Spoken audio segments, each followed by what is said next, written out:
I'm Bill Grob, Director of the National Center for Supercomputing Applications at the University of Illinois and Vice Chair of SC20 Invited Talks. Welcome to the SC20 Invited Talk session on post-Moore law devices. The overarching theme of SC20 is more than HPC. Complementing this theme, the Invited Talks collectively focus on applications and technologies impacting all areas of science, engineering, medicine, and society. Our community is at the crossroads as we keep getting reminded of slowdown and end of the Moore's Law. The distinguished speakers in this session will provide insights into ongoing research and development of post-Moore Law's devices. Tom Conte holds a joint appointment in the schools of computer science and electrical and computer engineering at the Georgia Institute of Technology, where he co-directs the Center for Research into Novel Computing Hierarchies. His research is in the areas of computer architectures, models of physical computation, compiler optimizations, and architectural performance evaluation. In 2015, Conte served as president of the IEEE Computer Society. In 2013, he co-founded the IEEE Rebooting Computing Initiative, focusing on post-Moore computing. Currently, Conte is vice chair of the most recent incarnation of the Semiconductor Roadmap, the International Roadmap for Devices and Systems. Hello, I'm Tom Conte. I'm at Georgia Tech, and I'm co-director of a center there for post-Moore computing, and I'm also vice chair of the International Roadmap for Devices and Systems, and that will be important because I'll be citing to a lot of that. So let me first get this out of the way. View number one is that Moore's Law has ended already, and single-core scaling is dead since 2005. View number two is that Moore's Law is ending soon, and 5 nanometer node or whatnot is approaching the physical limits, and you can't compute with one electron. View number three is that, hey, we've heard this all before, and we have other tricks up our sleeves. Well, HPC's view is really, it doesn't matter. Clearly, HPC is changing drastically. To explain this, we need to go back and look at some history. So 1945 is when von Neumann first put forward what defined the modern computer. 10 years later, transistors started to appear as the fundamental part of a computer.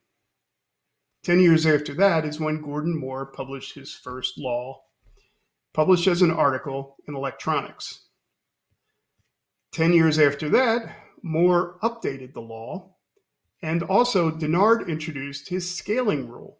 And that's when we started to link the idea of smaller transistors with faster performance. Now, I was around in HPC, like some of you, in early 1980s when killer micros started coming. Until then, we thought of microprocessors as toys. But all of a sudden, these toys had some really impressive performance. So HPC started to hitch the ride on Moore's Law.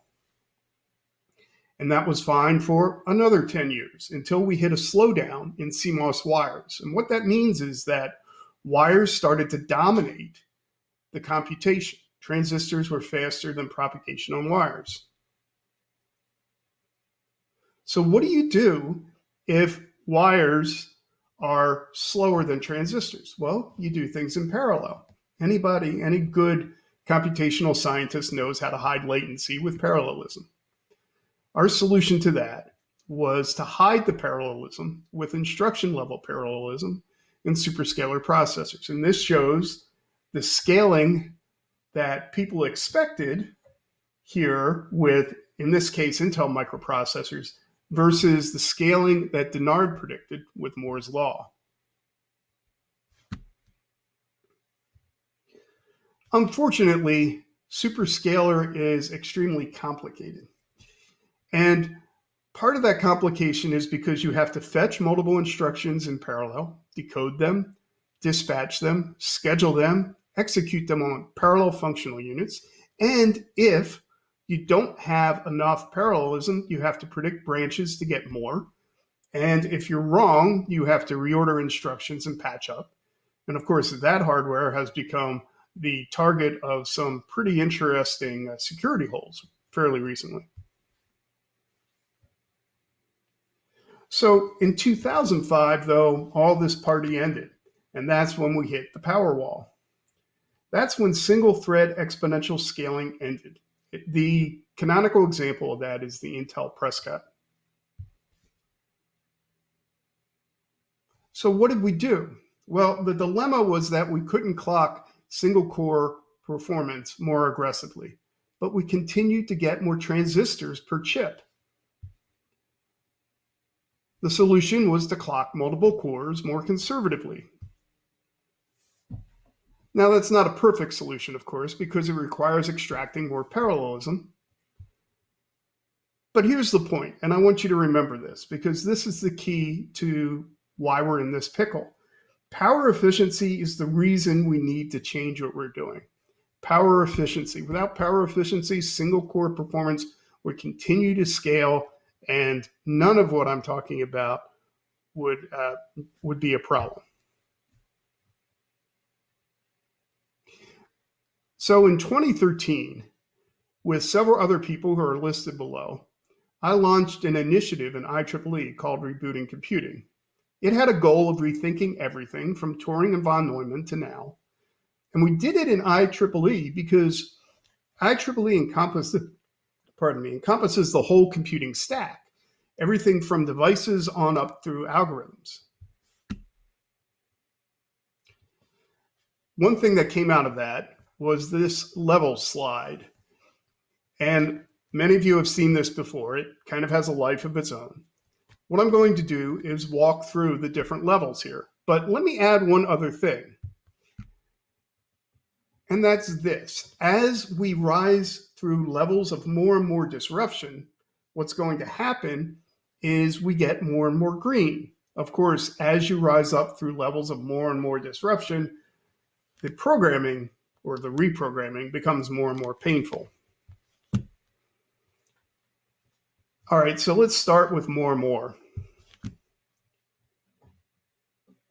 First, Moore's law means computers get twice as fast every 2 years, right?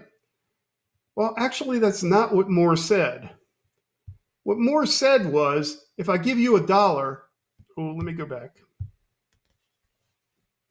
What Moore said was, if I give you $1, you get 1,000 transistors. If you wait 1 year or 2 years, 65 you calculated 1 year, 75 you calculated 2 years. Some idiot averaged them to 18 months and that became gospel. If you wait that long, you'll get twice as many transistors for the same dollar. Now, this used to track 1-to-1 with computer speed, but not since 1995. But wait, you say, transistors are shrinking every generation. Well, that's a myth. Let me explain that myth. In the 70s through early 90s, what we did was we cited a node, which was 1/2 the metal pitch, which so happened to be roughly the same as 1/2 the gate pitch. So this became our standard metric for how small a process was. However, in the late 1990s, what happened was metal pitch and gate pitch started to decouple. And so manufacturers, or really their advertising department, averaged gate length and pitch length. Or if gate length was smaller, they would just report gate length. Or in the case of FinFETs, they just report the pitch or width. They'd find whatever number looked impressive. And in fact, today it's become just take the number from last time and multiply by 0.7. Now, that doesn't really even account for 3D structures. We have FinFETs today, but increasingly, within about 15 years, we're going to have 3D, monolithic 3D, not stacking, but actual multiple functions, one on top of another. How can you track a linear dimension for that? This gives you an example of the lunacy. So if we followed what the manufacturers were doing today and their node widths. We'd end up, for example, in a little under 15 years, having 0.7 nanometers. That can't be true. There's only about 0.24 nanometers between silicon atoms. So clearly that isn't really reality. So what IRDS did was come up with a new system. This system we call the GMT system. It has three parameters. We have the gate contact pitch, we have the metal pitch, and then we have the number of transistor tiers. Now, if you apply that, you'll see that the gate pitch is not going down significantly over time. It's creeping down. The metal pitch is decreasing faster, but also when we hit about 10 years from now, we'll start seeing 3D structures that'll take up the slack when gate pitch and metal pitch stall. So what does this mean? Well, the node as a limit is a myth due to marketing, really. Feature sizes change more slowly. Transistors are going 3D, and the good news is that functionality per area is increasing. So the naive conclusion would be that legacy code works without disruption, and we're done, and this is the end of my talk. But the reality is that more transistors per volume does not equal more power efficiency. Again, power efficiency is the reason we need to change what we're doing. So that's why you keep on hearing that Moore's law isn't ending, this is all a lie, don't worry. Well, the people who are saying don't worry are the people selling you transistors, but the ones building systems out of transistors, we got to worry. So one way to deal with this change is to hide the changes below the microarchitecture level, or actually below the instruction set architecture. So the softer impact of this is that legacy code will work, but it may require performance tuning.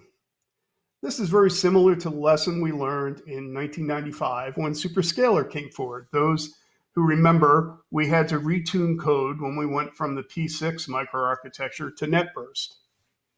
So what kind of microarchitectural changes can we have?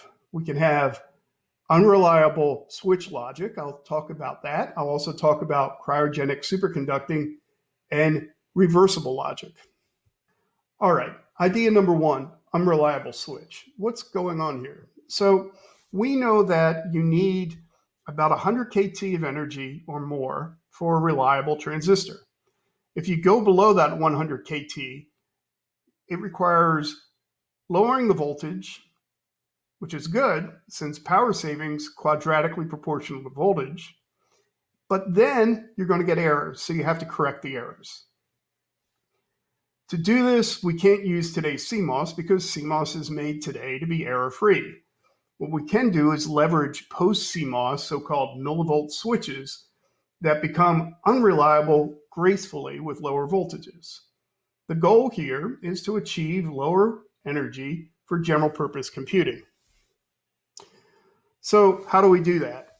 The first thing is you go back to reliability and you grab the technique like triple modular redundancy. That's where you have 3 parallel computers and you vote on the result.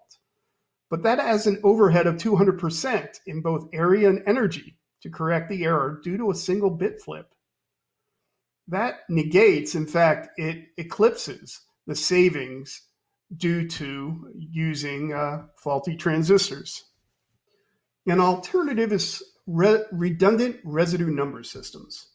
Now, residue number systems should be familiar to those of you in cryptography or certain DSP applications. These allow manipulation of very large radix numbers with narrower hardware. The redundant RNS adds a check set of residues. Add 1 if you're planning to detect an error and roll back. Add 2 if you want to replace a computation with its correct value, even somewhere far down the line, let's say many computations later. So how does this work? Here's an example, 13 and 14, and I show the addition and the multiplication. The key here is that you only have to do things, let me go back.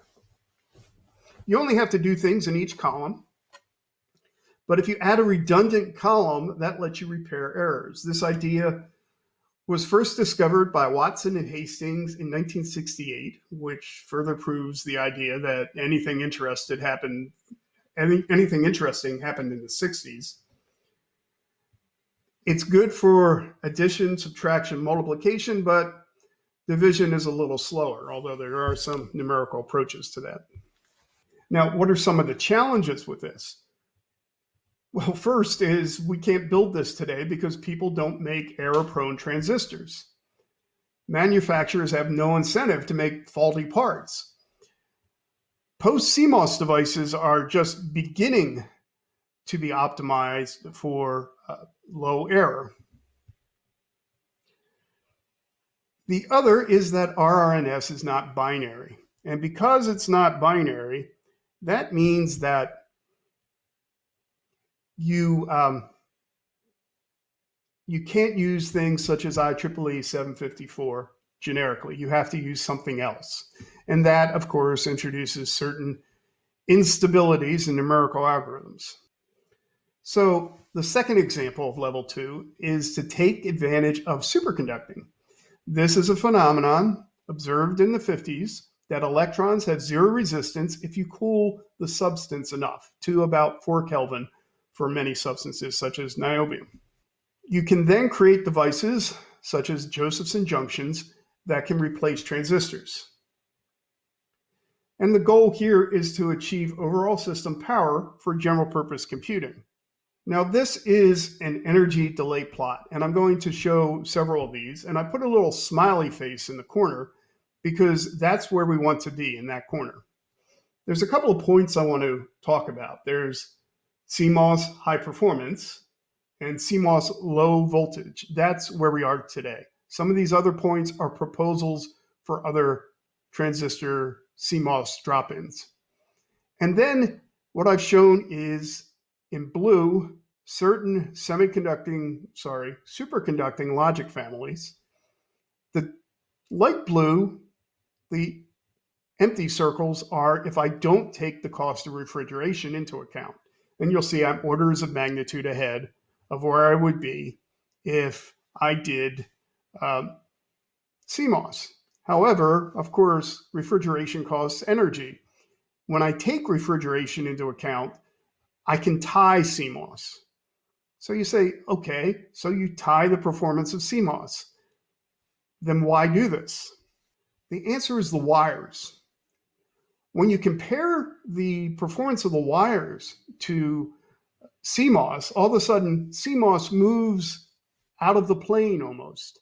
And even when you take cooling into account, you're several orders of magnitude more efficient than CMOS. So challenges with superconducting are that cryostats are required. Even with cooling overhead, it's still, though, an advantage over CMOS, mainly due to the wires. And also note, cooling efficiencies are improving. And part of this is that we're riding the wave of investment into quantum computing.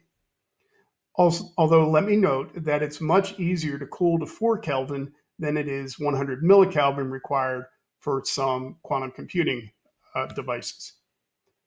Another challenge is that memory is less dense. Now, we could use DRAM and we could put it at 77 Kelvin.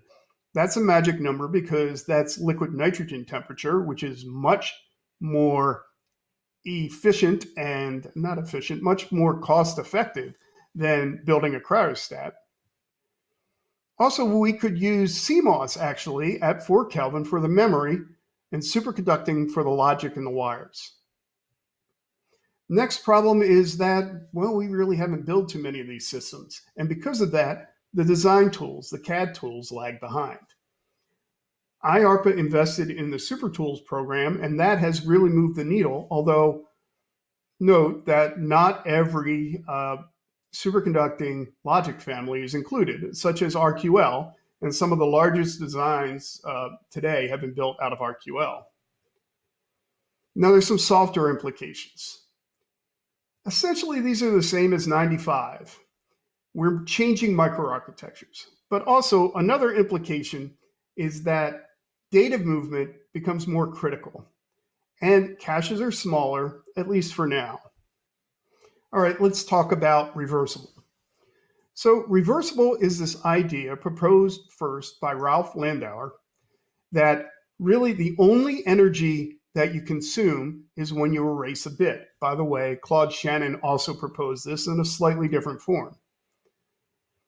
All other energy that you lose is due to friction in the case of electrical systems, impedance, and in the case of electrical systems, leakage. Thus, well, don't erase bits until you have to or it's absolutely necessary. Now, this has been demonstrated using superconducting circuits and also in CMOS processes. For CMOS, you have to do a trick called adiabatic reversible, which is slowly ramping up the clock and ramping it back down. The advantage that gives you is it avoids a lot of that friction. Note, reversible is also used in quantum. It's used for a completely different reason. It's used to prevent qubits from collapsing by leaking information. So the goal here is to create systems that operate at much lower energy and or lower power. Lower energy is important, although it's not relevant to HPC, but reversible computing could be used for example, only harvested energy implantable devices. What's interesting is what happens if you use superconducting, because of course superconducting doesn't have any of that resistance. And these slides are courtesy of Professor Takeuchi at YNU in Japan. This shows building logic using a majority gate as the fundamental building block, and also building a 1-bit full adder. And on the right is an RQFP implementation of a full adder. So they've built small circuits with this. If you look at those small circuits in terms of energy delay product, you'll see this blue and purple lines are now an order of magnitude lower than even superconducting logic. So this means that we can save even an order of magnitude or more from what we're doing in superconducting. Now, reversible challenges. Well, there hasn't been many things built with reversible. And that's a result of low investment. And the reason for that is simply that CMOS has dominated for very long. And so why invest in something when the simpler or cheaper thing works? Also, much like superconducting, design tools lag far behind, even compared with the superconducting tools. And when you go to adiabatic, this is further complicated by the need for very sophisticated clocking schemes. Also, the degree of reversibility has a large effect.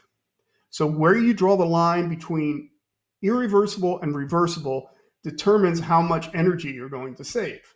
At one extreme, you can even take reversibility all the way to the algorithm, which of course would cause great disruption. At the other extreme, you limit reversibility only to portions of a data path, but again, you lose some of the advantage. Now, there's been a recent Computer Research Association CCC workshop, in fact, it was last week, on reversible computing, and a report's coming out soon that will detail a lot more of what needs to be done and what can be done with reversible. For level 2, an unreliable switch RNS will work, but there's impacts such as non-IEEE floating point. Superconducting requires perhaps the least amount of disruption, but you have to deal with very tight memory, at least for now. And reversible, the disruption really depends on the degree of reversibility that you're willing to use. But the advantage for all is that for a given thermal design point, you can have a much higher core count within that thermal envelope. All right, let's talk about the next level, level 3, architectural changes. Now, you would expect that I would spend a lot of time on this, but I'm actually not going to spend a heck of a lot. The reason is that this is advertised throughout SC this year, and you will see a lot of other examples of this. Virtually all these approaches are to accelerate computation with special purpose hardware, such as fixed function, an FFT machine, for example. or specific use, the TPU for machine learning, or reconfigurable hardware such as FPGAs. We've also had past success here. The GPUs are an example. Now, back then, the draw to using GPUs was that they were inexpensive and they gave you a lot of parallelism. But you needed to reprogram to use them, so people were willing to reprogram. Today, it isn't so much the draw as a push, a necessity due to the power wall. Now, software needs to be rewritten in order to deal with these systems. And unlike level 2, major re-engineering is going to be required, but help is on the way. There are emerging systems here such as SYCL and COCOS and others. Also, the systems need to change. The interconnects need to change. The standards for integration need to change so that you can access these things. And again, there are standards either being debated, have been proposed, or even being implemented. But accelerators have no technological advantage. That sounds a little strong, but let me explain. A CMOS accelerator is limited by CMOS. So no matter what you do, at the end of the day, it's still CMOS and all of the power constraint that is CMOS. Also, there's an Amdahl limit, if you will. As you accelerate more and more of your program, at some point you're done. And then what? How do you move on even if your entire program is in a fixed function accelerator? How do you make that even more energy efficient? If that's not, you're stuck. So let's get to the last level. That would be non-von Neumann computing. And let me warn you, major software disruption is required for anything we're going to discuss in this level. So accessing these are going to require completely new, not only software, but algorithms from the ground up. The canonical example today is the ever-present quantum computing. And this is something from the cryogenic electronics and quantum information processing chapter of the IRDS. And you can go to irds.ieee.org and download this. And I'll have that URL again at the end of the presentation. And this shows that really the majority of usage is in the cloud or in the data center or really HPC. And some of the uses are for optimization, cryptographic codec, no surprise there, and artificial intelligence. And in the case of what you could call analog quantum computers, also for physical system simulation, specifically quantum simulation. So this is great, right? Not necessarily. So what I'm showing here, and this table's a little out of date, but the trends are about right. This shows the different potential ways to build a qubit, from superconducting down to photons, and the function and system scalability of each. And you'll note that there really aren't that many qubits that we can build today. Now, today, if I were to update this, we're into hundreds of qubits. However, note that with error correction, we need potentially up to 500 qubits for one logical qubit. So today, we can't even build one potentially useful qubit. Although there's ways to deal with this, one way to deal with it is to do the error correction temporally.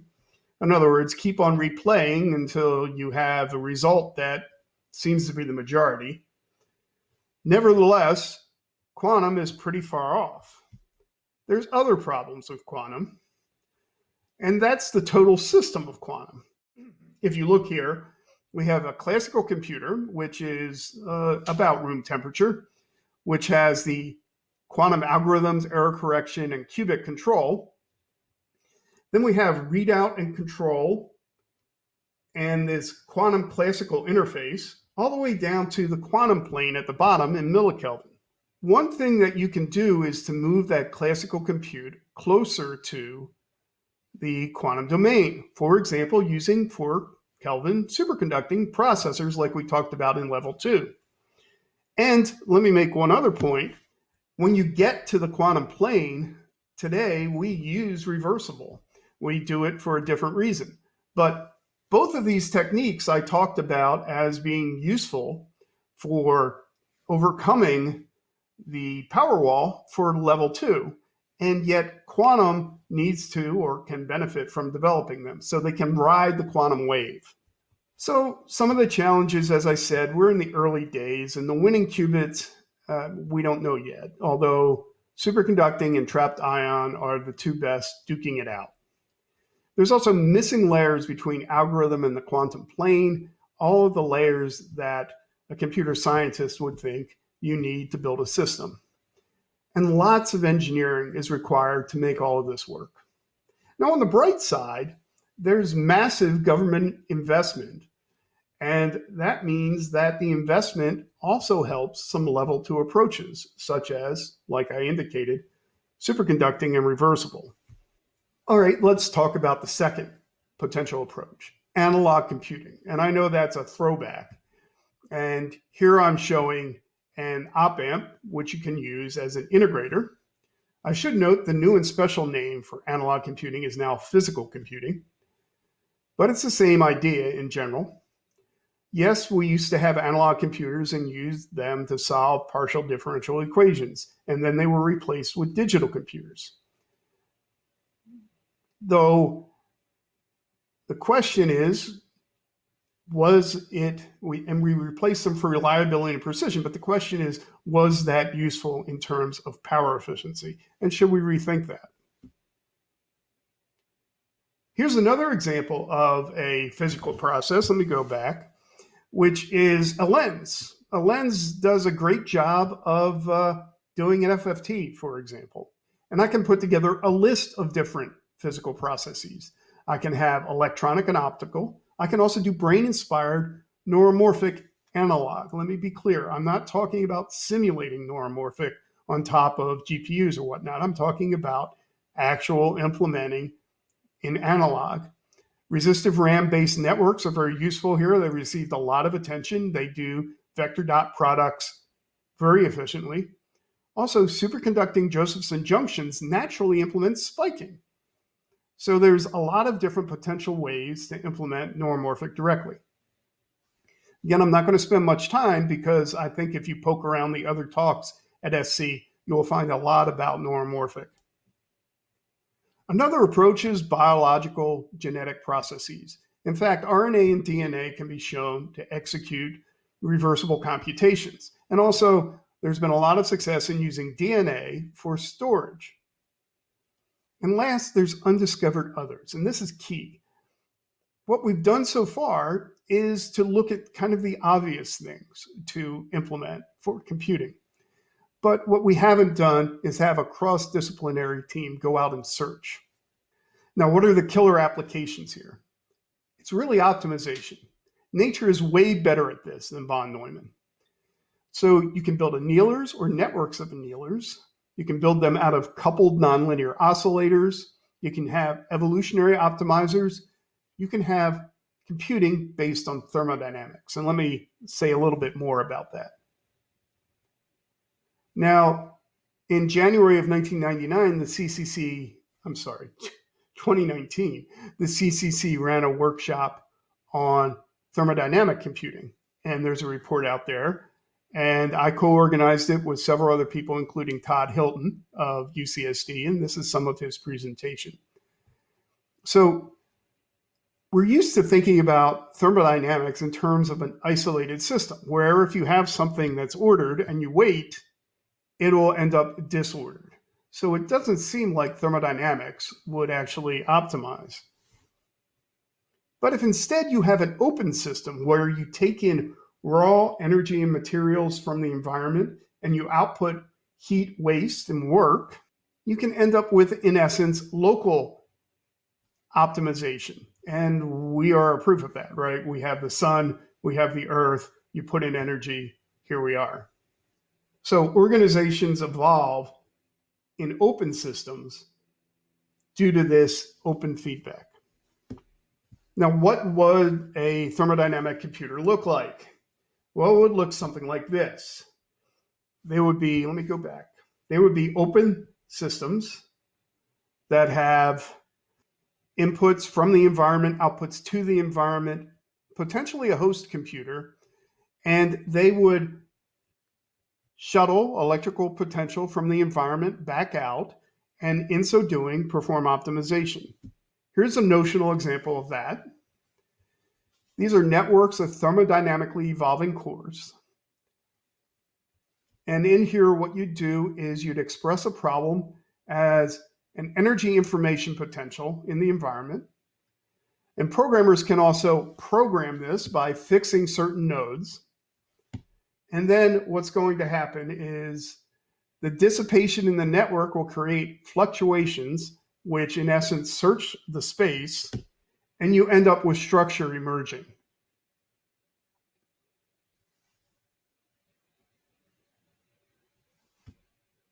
So what are some of the challenges for thermodynamic computing? Well, it's limited so far to optimization. We need algorithm development, and no programming languages really exist now. Also, the demonstration systems we have really are just toys. They are, for the most part, simulations today. So that's a slice of several different potential non-von Neumann approaches. But there's some other issues across this spectrum. For example, doing these systems requires broad cross-disciplinary teaming. Linear composability is not well understood either inside a system or across different approaches. The data encoding also matters. Do we do continuous, discrete, temporal, stochastic, etc.?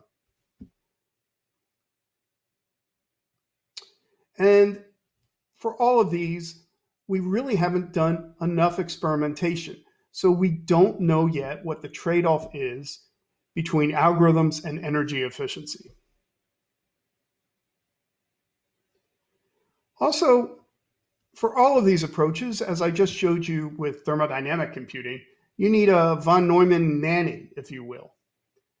Few approaches are general purpose and will replace your desktop or your computer.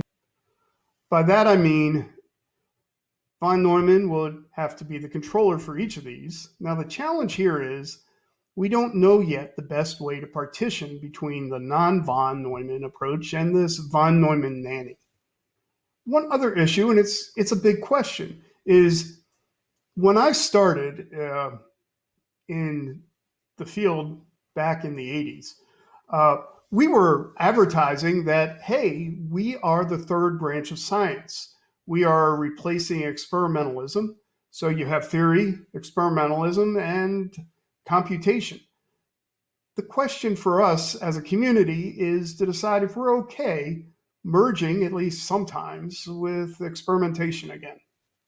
So in summary, this is a very unique time in computing history. And specialists are needed when technology is static. Today, technology is in flux. So we need generalists. We need people who are happy to work across the different levels. Luckily, a lot of people in HPC are naturally already generalists across sciences down through computing. So I think this, in many ways, is our moment. There's multiple ways forward. More and more, it sounds good, but we're still going to be power limited. It's no savior, but it will give us more transistors per dollar. We're going to have hidden changes, and I think there's a lot of potential here to work for HPC, but there's a lot more R&D needed. Then there's architectural changes. These are here today, but ultimately, when you accelerate everything, you're done accelerating. And then there's non-von Neumann. These have huge potential and huge challenges. And we're still going to need a von Neumann nanny to control these. And experimentation for all these systems is needed. We need experience porting applications to these rogues, to these new, unusual architectures. So that concludes my talk. Let me give you some pointers for some more. You can go to rebootingcomputing.ieee.org to see what we've done in rebooting computing. You can also go to the roadmap, which is irds.ieee.org. I mentioned several times different workshops that were done as part of CRA, the Computer Research Association's Computing Community Consortium, CCC. CCC is doing some really nifty things in terms of looking at the edge of computing. And I encourage you to go there, look at the reports, and if you see a workshop that's of interest, potentially take part. And then lastly, I encourage you to go to our own website at Georgia Tech, the Crunch website. And I encourage everybody to rethink everything. Thank you.